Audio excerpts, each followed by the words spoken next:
The colors fade first.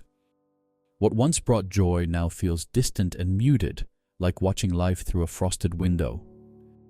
Activities that used to light up your world, meeting friends, pursuing hobbies, chasing dreams, become mere motions, empty gestures in a play you no longer wish to perform.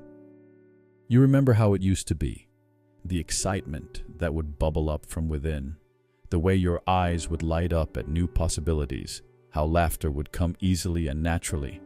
But now, that inner spark feels extinguished, leaving behind a quiet emptiness that whispers, "What's the point?" It's not that you're sad exactly.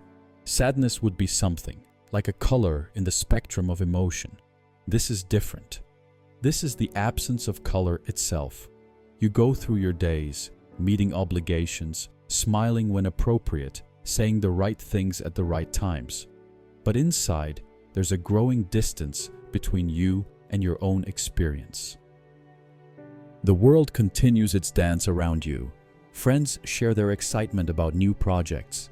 Family members celebrate milestones. Social media parades an endless stream of joy and achievement. You nod and smile, play your part, all while feeling like an observer in your own life. From early on, we learn to chase happiness through achievement, through constant doing and acquiring. Society tells us joy is something to be earned, a reward for our endless striving. Yet perhaps this very pursuit is what exhausts us, what leads us to this place of numbness. Like a child trying too hard to fall asleep, our very effort to feel joy might be what makes it so elusive. You tried the usual remedies, new hobbies, different routines, self-help books that promise transformation.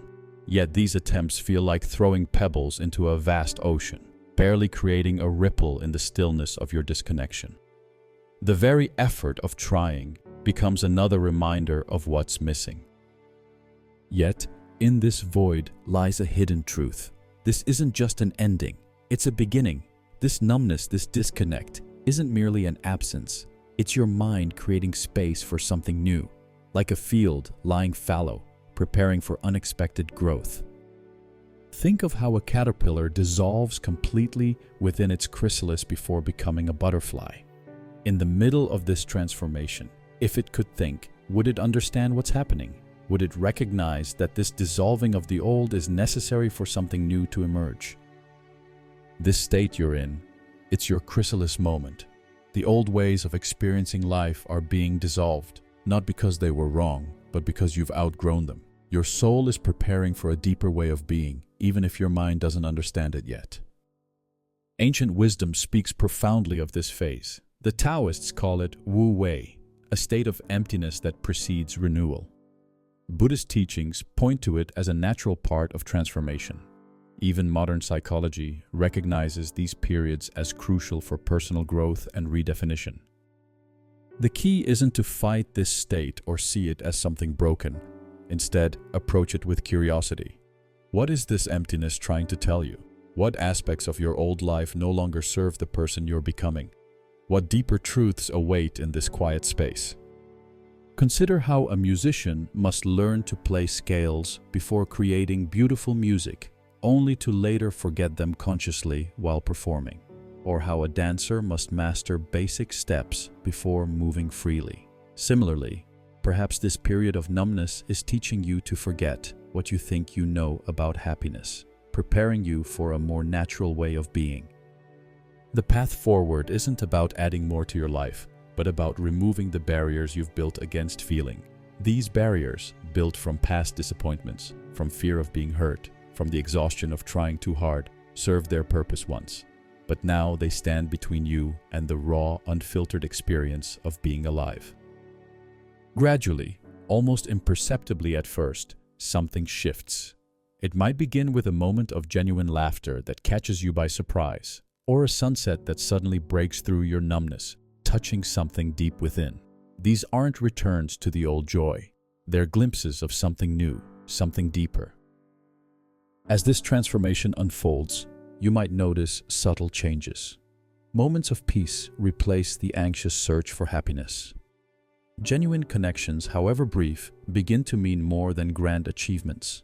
The pressure to feel a certain way starts to dissolve, replaced by an acceptance of whatever is present.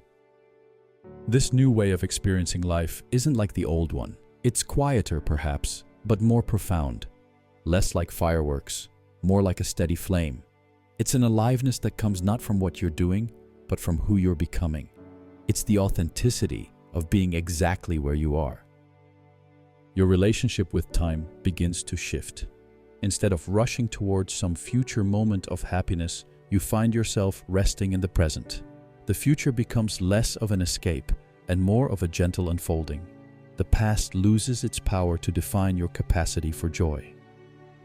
This journey moves in spirals, not straight lines. There will be days when the old numbness returns, when the path seems unclear. But these moments are no longer failures. They're part of the texture of your experience, neither good nor bad, simply human. Perhaps this emptiness isn't an absence at all, but a presence, the presence of transformation itself, like the space between musical notes that creates melody, or the silence between words that gives them meaning. This void is pregnant with possibility. Ancient traditions understood this paradox. The cup's usefulness, as Lao Tzu observed, comes from its emptiness. The space within allows it to fulfill its purpose. Similarly, this period of seeming emptiness might be creating space for a more authentic way of being. What emerges isn't just a return to feeling. It's a new way of being alive, one that finds richness in ordinary moments, depth in quiet spaces, and meaning in the simple act of being present. Like a phoenix rising not despite the ashes, but because of them, you emerge transformed. This understanding arrives in fragments, in quiet moments when you least expect it. Maybe while watching leaves dance in the wind, or hearing a child's laughter, or in the stillness of early morning. These simple experiences begin to speak to you in a new language, one that doesn't require translation into happiness or unhappiness. Listen closely to what this season of your life is teaching you. In the depths of winter, beneath the frozen ground, new life is already stirring. Your journey isn't about finding your way back. It's about discovering the way forward, one quiet moment at a time. Share your thoughts below. Have you experienced this journey? What insights emerged from your own periods of transformation? Your story might be exactly what someone else needs to hear right now.